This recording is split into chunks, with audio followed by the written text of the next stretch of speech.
नमस्कार दोस्तों, स्वागत है आप सभी का आपके अपने YouTube चैनल स्टडी फॉर परीक्षा में। दोस्तों आज है 21 अप्रैल। आज की इस वीडियो में हम 20 और 21 अप्रैल के सारे महत्वपूर्ण करंट अफेयर के प्रश्नों का संकलन लेके आ गए हैं। तो चलिए हम वन बाय वन सारे प्रश्नों को हल कर लेते हैं। उससे पहले आप लोगों को बता दें दोस्तों, अगर आप डेली करंट अफेयर के साथ साथ स्टैटिक जीके की वीडियो चाहते हैं तो आप इस चैनल को सब्सक्राइब कर लें, क्योंकि इस चैनल के माध्यम से डेली करंट अफेयर के साथ साथ स्टैटिक जीके की वीडियो भी प्रोवाइड की जाती है।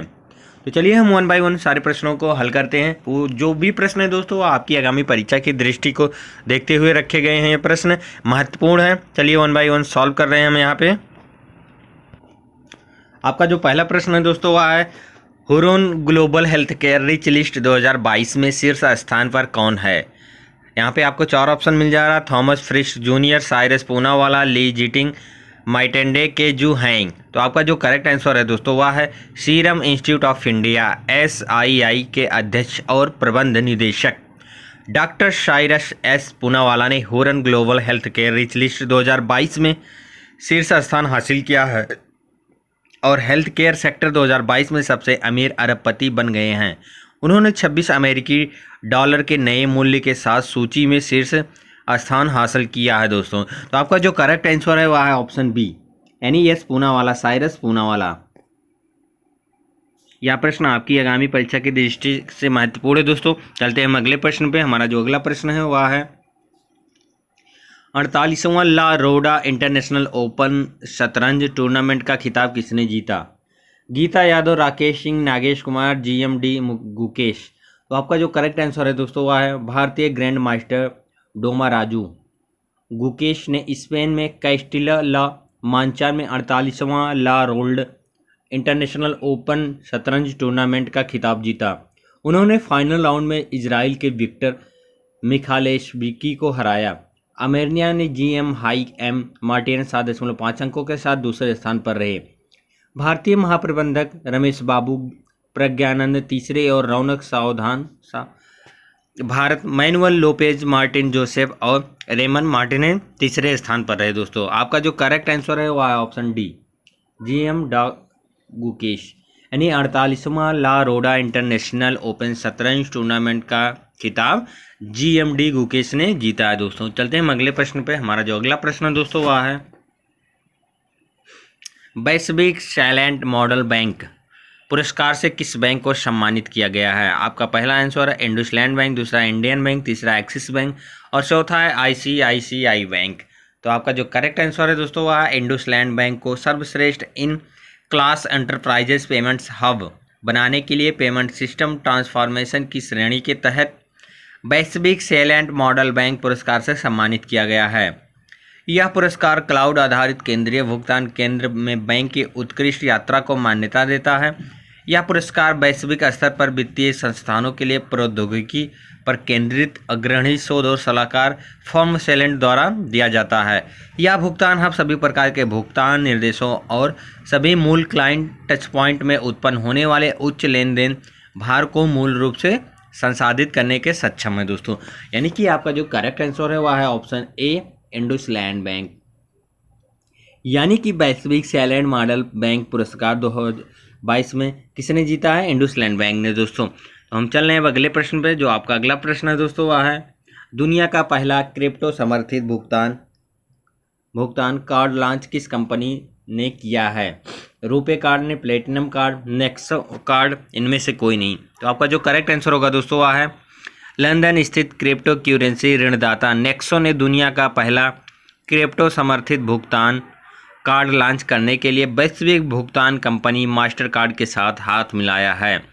इलेक्ट्रॉनिक मनी फर्म डिपॉकेट नेक्सो की कार्ड जारी करता है। कार्ड की न्यूनतम भुगतान मासिक या निष्क्रियता शुल्क की आवश्यकता नहीं। प्रतिमाह 20,000 यूरो तक के लिए कोई एक्सेस शुल्क नहीं। उन ग्राहकों के लिए 0% ब्याज पर रहता है जो 20% या उससे कम के ऋण से मूल्य अनुपात को बनाए रखते हैं दोस्तों। तो इनका करेक्ट आंसर जो है इस क्वेश्चन का है दुनिया का पहला क्रिप्टो समर्थित भुगतान कार्ड किस कंपनी ने लॉन्च किया है, तो नेक्सो कार्ड ने, यानी कि ऑप्शन सी ने। यह प्रश्न दोस्तों आपकी आगामी परीक्षा की दृष्टि से महत्वपूर्ण है। चलते हैं अब अगले प्रश्न पे। जो हमारा अगला प्रश्न होगा दोस्तों वह है भारत में पहली पोर्टेबल और छत प्रणाली का उद्घाटन कहाँ पे हुआ है? ये भी प्रश्न दोस्तों आपकी परीक्षा की दृष्टि से महत्वपूर्ण है। गांधीनगर, अहमदाबाद, लखनऊ, मुंबई में। तो आपका जो करेक्ट आंसर होगा दोस्तों वह है भारत में पहली पोर्टेबल और छत प्रणाली का उद्घाटन गुजरात के गांधीनगर में स्वामी नारायण अक्षरधाम मंदिर परिसर में किया गया है। 10 फोटोवोल्टिक पीवी पोर्ट सिस्टम का निर्माण नई दिल्ली स्थित सर्वेटेक पावर सिस्टम लिमिटेड द्वारा किया गया है और जर्मन विकास एजेंसी ड्यूस गैलेसॉफ्ट और इंटरनेशनल जुसारेमेनबिट GIZ द्वारा डिजाइन किया गया है। पूरे भारत में अक्षय ऊर्जा शहरों को विकसित करने के लिए केंद्रीय नवीनीकरण ऊर्जा मंत्रालय की पहल के तहत सिस्टम स्थापित किए गए हैं।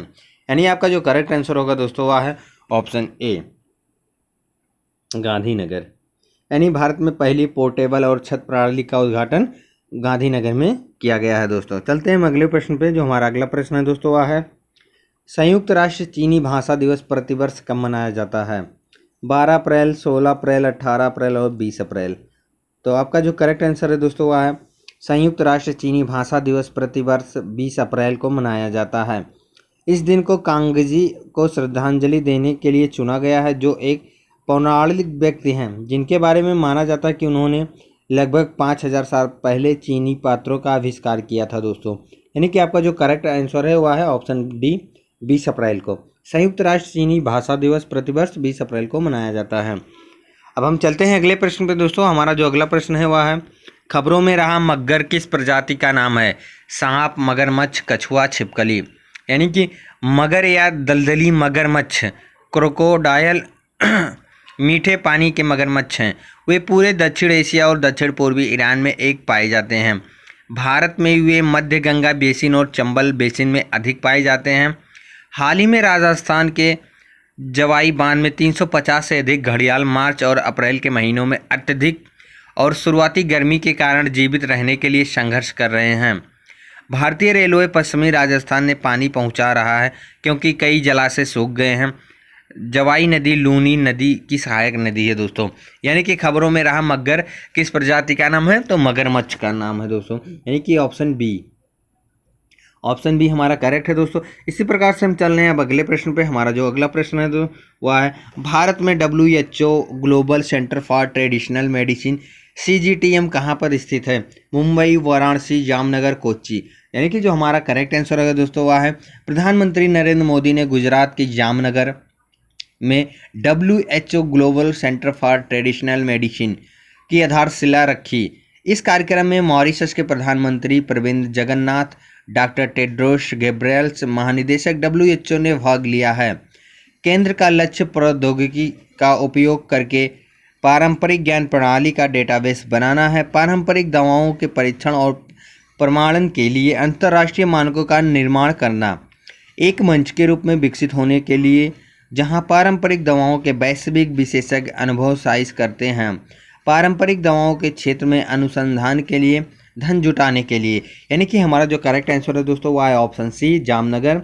यानी कि भारत में WHO world health organisation global centre for traditional medicine CGTM Jamnagar में स्थित है दोस्तों। चलते हैं इसी प्रकार अगले प्रश्न पे। जो हमारा अगला प्रश्न है वह है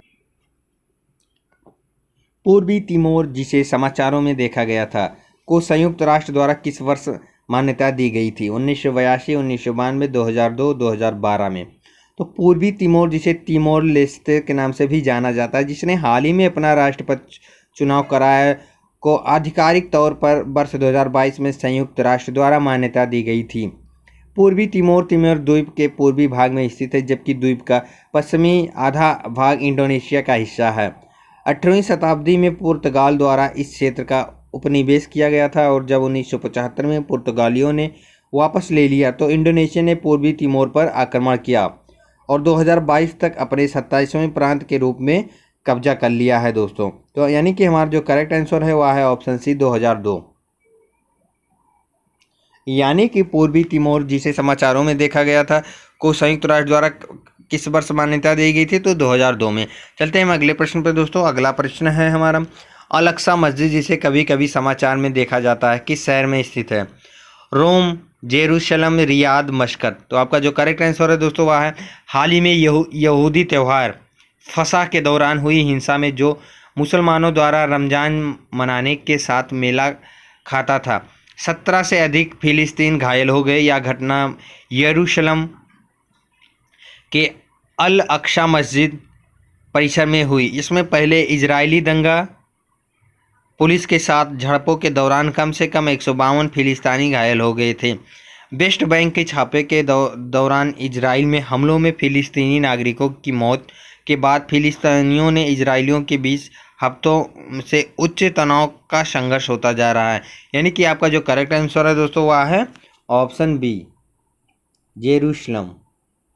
चलते हैं हम अगले प्रश्न पर दोस्तों। अगला प्रश्न है हमारा, भारत के chief of army staff COAS बनने वाले कोर ऑफ इंजीनियर्स के पहले अधिकारी कौन हैं? LG Bipin Rawat, LG MN Naravane, LG Manoj Pandey, LG Vikram Singh. तो आपका जो करेक्ट आंसर है दोस्तों LG यानी कि लेफ्टिनेंट जनरल मनोज पांडे ने नए सेना अध्यक्ष की नियुक्ति की और वह जनरल MM नरवणे का स्थान लेंगे। थल सेना अध्यक्ष लेफ्टिनेंट जनरल पांडे को कोर ऑफ इंजीनियर्स के पहले अधिकारी हैं जो COAS बने हैं। उन्होंने नियंत्रण रेखा के साथ साथ जम्मू कश्मीर के पल्लवनवाला सेक्टर में ऑपरेशन पराक्रम की कमान संभाली है। उन्होंने परम विशिष्ट सेवा मेडल, अति विशिष्ट सेवा मेडल, विशिष्ट सेवा medal, chief of army staff commendation आदि पुरस्कारों से नवाजा जा चुका है दोस्तों। यानी आपका जो करेक्ट आंसर है वह है लेफ्टिनेंट जनरल मनोज पांडे यानी कि ऑप्शन सी। यानी भारत के चीफ ऑफ आर्मी स्टाफ बनने वाले कोर ऑफ इंजीनियर्स के पहले अधिकारी कौन है? तो लेफ्टिनेंट जनरल मनोज पांडे हैं दोस्तों। तो आशा करते हैं आप लोगों को सारे प्रश्न समझ में आए होंगे। यानी और जिस भी प्रश्न में आपको कोई डाउट होगा दोस्तों कमेंट बॉक्स में ज़रूर लिखिएगा। मिलते हैं अगले वीडियो में, तब तक के लिए आप सभी का धन्यवाद।